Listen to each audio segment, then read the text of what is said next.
Class 10th के प्यारे विद्यार्थी ध्यान दें। आज के इस वीडियो में आपका हिंदी का पेपर जो कि जस्ट अभी कुछ ही टाइम पहले मेरे पास प्रोवाइड हुआ है, मैंने बस टिक मार्क लगाया और आपके सामने प्रोवाइड है। यदि वास्तव में आपको 10th क्लास में टॉप करना है तो अगले जिलों में अलग अलग पेपर प्रोवाइड हो रहे हैं। यदि ये पेपर आपके जिले में आए तो आप टॉप कर सकते हो बड़ा ही आसानी से। क्लियर है? तो मैंने आपके साथ टिक मार्क लगा दिया, आपको कुछ नहीं करना है, इन क्वेश्चनों को एक बार रिविजन कर लेना। क्लियर है? देखिए, उद्धव ने गोपियों को क्या संदेश दिया? योग साधना का। सारे क्वेश्चन लगा दिए, बस आपको समझ समझ के क्वेश्चन सोल्व करने हैं ना। छायावाद के प्रतिनिधि कवि हैं तो जयशंकर प्रसाद। संचारी भाव की संख्या हमने 33 मानी है, आपने पढ़ा होगा व्याकरण में। क्लियर है? ज्यादा टाइम नहीं बचा आपके पास भी, मैं भी समझ सकता हूँ, इसलिए मैंने सारे टिक मार्क कर दिए, बस थोड़ा समझना तो पड़ेगा। आचार्य आ जाएगा। नेताजी का चश्मा पाठ की विधा है, कहानी में है। मनु भंडारी के किस व्यवहार से तंग आकर प्रिंसिपल ने उनके पिताजी को बुलाया? तो एक आंदोलनकारी में उन्होंने भाग लिया था, जिसके कारण उन्होंने आंदोलन बहुत ज्यादा करा था, इसलिए उनके पिताजी को प्रिंसिपल को बुलाना पड़ा था, है ना। रिक्त स्थान हो चाहे जोड़ी हो, सही विकल्प एक वाक्य, सभी बताऊंगा जिस स्टेप पे आया हुआ है, तो सभी मैंने फटाफट लगा लिए। कवि ने सरल स्वभाव के कारण ने धोखा दिया था, तो मित्रों ने। दू चूहा आ जाएगा। ठीक है। मानु भंडारी का जन्म मध्य प्रदेश के गांव में हुआ, तो भानपुरा में हुआ था। और छंद के दो प्रकार रहते हैं, सुर की भक्ति भाव की है तो सांख्य भाव की। बाल गोविंद भगत के ही गीतों के गाते और उन्हीं आदर्शों पर चलते, तो कबीर के गीत गाते थे और उन्हीं के आदर्श पर वो चलते थे। क्लियर है? आगे बात समझ में। और सही जोड़ी देखिए, कामयानी किसने लिखी? जयशंकर प्रसाद ने लिखी। अब कामयानी क्या छोटा रूप नहीं बड़ा है, तो ये महाकाव्य में आएगा, खंड काव्य में तो महाकाव्य में आएगा, मतलब बड़ा है तो महाकाव्य। सूर के पद मतलब सूरदास जी की बात हो रही है, देखो इसलिए रटोगे सूर सूरदास सूरदास सूरदास, नहीं याद होगा, समझ कर रहे हो। सूर के पद है मतलब सूरदास जी की बात हो रही है। महाकाव्य किसने लिखी? किसकी कवि रचना है महाकाव्य?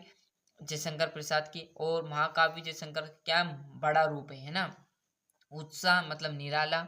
और जो निराला जी है उनकी जो है हट नहीं रही, मतलब इनकी रचना, यदि आपने निराला जी की रचना पढ़ी होगी। राम लक्ष्मण परशुराम संवाद आपका रहेगा तुलसीदास।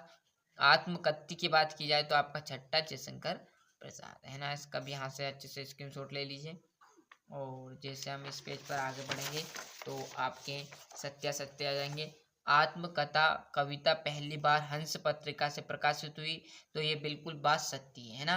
बाल गोविंद भगत के गीतों में प्रभु मिलन का भाव देखने को मिलता है, मतलब जो बाल गोविंद भगत हैं उनके जो गीत है उनमें प्रेम भाव, मतलब प्रभु के जो मिलन, मतलब जो प्रभु से मिलन का भाव है वो देखने को मिलता है, मतलब आनंद की अनुभूति होती है। इससे लगता है कि स्वयं नारायण के दर्शन हो गए हों, है ना।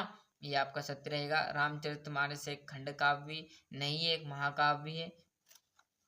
और यहाँ से देखिएगा आपके एक वाक्य में सत्य हो गई। सूरदास भक्ति काल के किस शाखा के कवि हैं? तो कृष्ण भक्ति शाखा के कवि है। कौन? सूरदास। रामचरितमानस का प्रमुख छंद है चौपाई। आधुनिक हिंदी गद्य का विकास किस युग से प्रारंभ हुआ? तो भारतेंदु युग से प्रारंभ हुआ था, है ना। आत्मकथ्य कविता में कवि ने मधुप का प्रयोग किसके लिए किया? तो स्वयं के लिए, अपने खुद के लिए किया हुआ था, है ना। सहस्त्रबाहु कौन था? तो ये आप लगा लेना आपके इस तरह से। यहाँ से आपके व्याकरण से दो दो नंबर के क्वेश्चन रहेंगे। यदि ये भी क्वेश्चन आप, यदि टाइम लग रहा है आपको, ये आपको याद है, तो ये टाइम आपको लग रहा है, तो रीतिकाल का समय कब से कब तक माना गया है, तो चैनल के प्लेलिस्ट में जाइए, वहाँ पर आपको 10th क्लास की 2024-25 जो कि अभी मैंने करंट में क्वेश्चन डाले थे, वहाँ बहुत ही सरल भाषा में व्याकरण के सारे क्वेश्चन आपको मिल जाएंगे, मतलब इस पेपर में जो भी क्वेश्चन आए हैं ना। यहाँ से तो आप बढ़िया से स्क्रीनशॉट ले लीजिए, चाहे वो रीतिकाल हो, भक्तिकाल हो, तुलसीदास हो, है ना, और महाकाव्य, खंड काव्य हो, अतिशयोक्ति अलंकार हो, चौपाई हो, नाटक हो, स्वयं प्रकाश जी की रचना हो। क्लियर? क्योंकि व्याकरण से अधिकतर क्वेश्चन पूछे जाते हैं, और जो आपकी पेपर है, मतलब आपकी जो किताब, उसमें से बहुत ही कम क्वेश्चन पूछे जाते हैं, बाकी आपकी व्याकरण से ज़्यादा क्वेश्चन हिंदी में पूछे जाते हैं। तो व्याकरण पे यदि फोकस करना है, यदि अभी भी कोई दिक्कत नहीं है, अभी नहीं करना, यदि आपको वास्तव में करना है, तो आप इस त्रैमासिक परीक्षा खत्म होने के बाद चैनल पे एक्टिव हो जाए, जिससे आपको प्ले लिस्ट सारी फॉलो कर लीजिए और वार्षिक में आप अच्छे से टॉप कर जाएंगे, मेरी गारंटी है। मुहार लोकोक्ति में अंतर, जैसे हम पेज पढ़ेंगे, टाइम कम है इसलिए आप भी फटाफट स्क्रीनशॉट लो और आगे बढ़ते चलो। बच्चे माता पिता के प्रति अपने प्रेम को कैसे अभिव्यक्त करते हैं? ये आपका 18वां, ये 19वां और 20वें में है। गद्यांश का आपका संदर्भ प्रश्न सहित हमें वाक्य करनी है, मतलब इसी में आपको क्या आ जाएगा, संदर्भ, इसी में प्रसंग और इसी में ही वाक्य आपको सोल्व करना है।